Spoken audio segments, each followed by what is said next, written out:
Hello, I'm Sabi Westoby. I'm a textile artist incorporating mixed media. I've moved into art textiles after probably a decade of making traditional quilts. And I have now developed a practice with making art textiles, usually working in a series. I like to take a subject and see how far I can take it, how I can change it, explore it, push it. Now, the work in this exhibition was inspired by a publication by The Guardian. I remember so clearly receiving it. It was the 20th of June 2018, which was World Refugee Day. And The Guardian had published a supplement called The List, and I thought, it's not another advertising supplement, is it? I hate advertising supplements. Then when I opened it and I saw that it was a list of 34,361 documented deaths of people trying to reach the relative safety of Europe over a 25-year period. That was such a shock. It was a real body blow. And it just had such an impact on me. I thought, I have to do something. Then a couple of weeks later, I saw a call for entry by an organisation called SAQA, that's Studio Art Quilt Associates, of which I'm a member. So I did a piece based on The List for their exhibition called Forced to Flee. Now, Forced to Flee, how on point was that? So I entered it and it was accepted. When I first start a project, the very first thing I do is I rub my hands in glee and think, now, what kind of sketchbook am I going to use?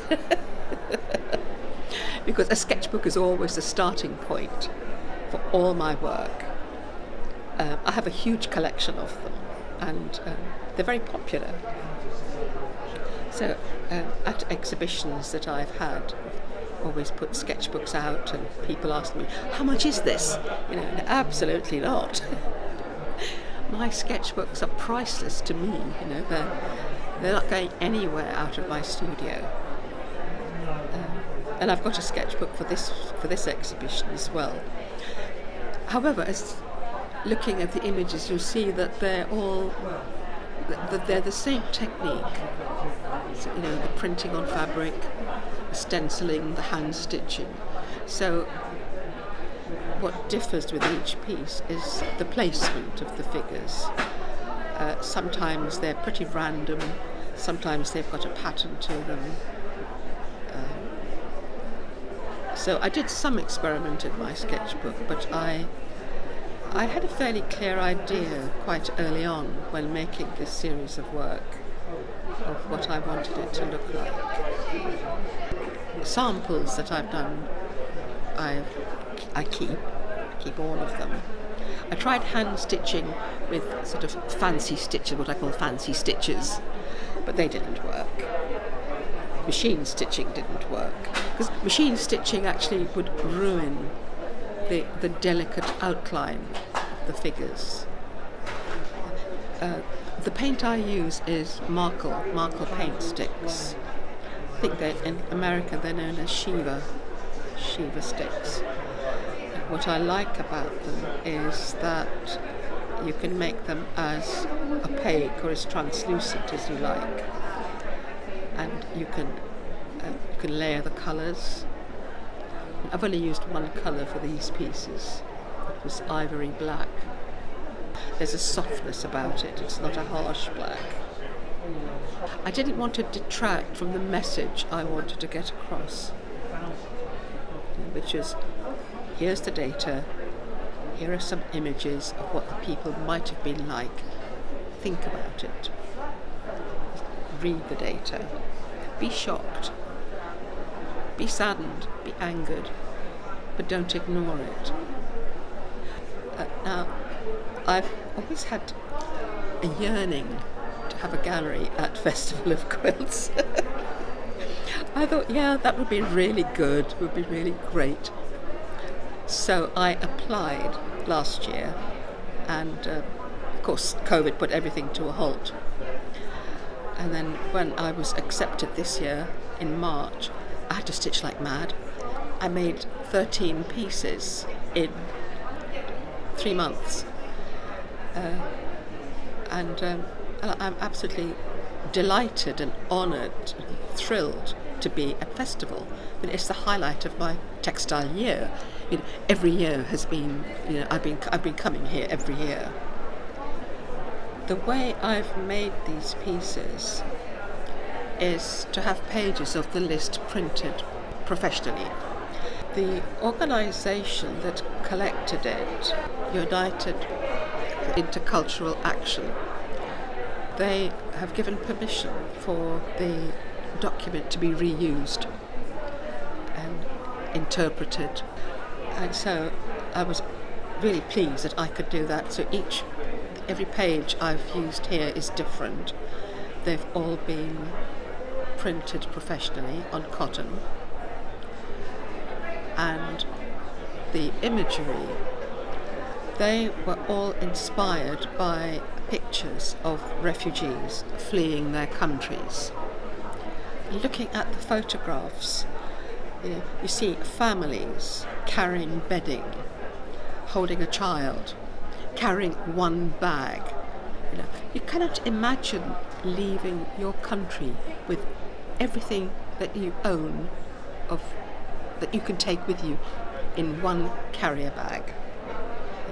It was just heartbreaking to see images of people being pushed in a wheelchair, old people being carried on somebody's back, small children seemingly without any adults with them, small children looking terrified, crying. So those images inspired the figures that you can see on my artworks. Now the way I did them was I drew a silhouette and I cut out acetate stencils, and then I painted the figures on using the positive and the negative images. And then each figure has been hand stitched with tiny stitches. Put your nose up close and you will be able to see them.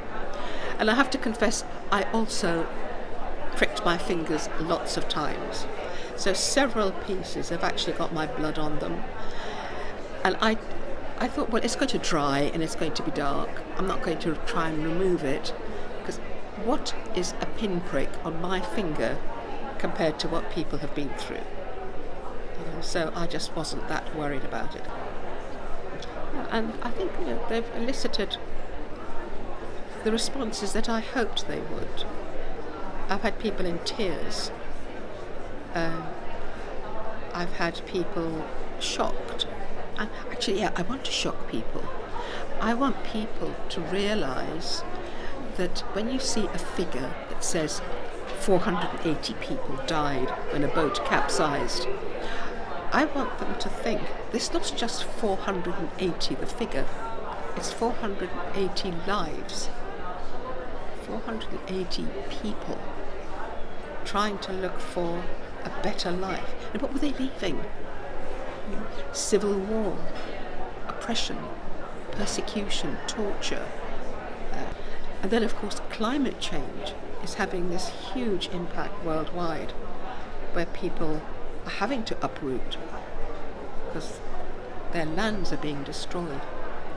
I just can't envisage it. It must have been such a force for them to have to leave, to uproot themselves from their homelands. It was hard to do, but you couldn't help thinking about the figures as you saw them. One of my pieces has got a man pushing a woman in a wheelchair, struggling over stones and rocks. And as a wheelchair user myself, I wonder how much longer is her wheelchair going to last? How far can he take her? So, all these thoughts. It was a difficult collection to make, I have to confess. But I did feel it was a very necessary collection. Thank you very much, Sabi. It's been an absolute pleasure talking to you today. Thank you. Thank you.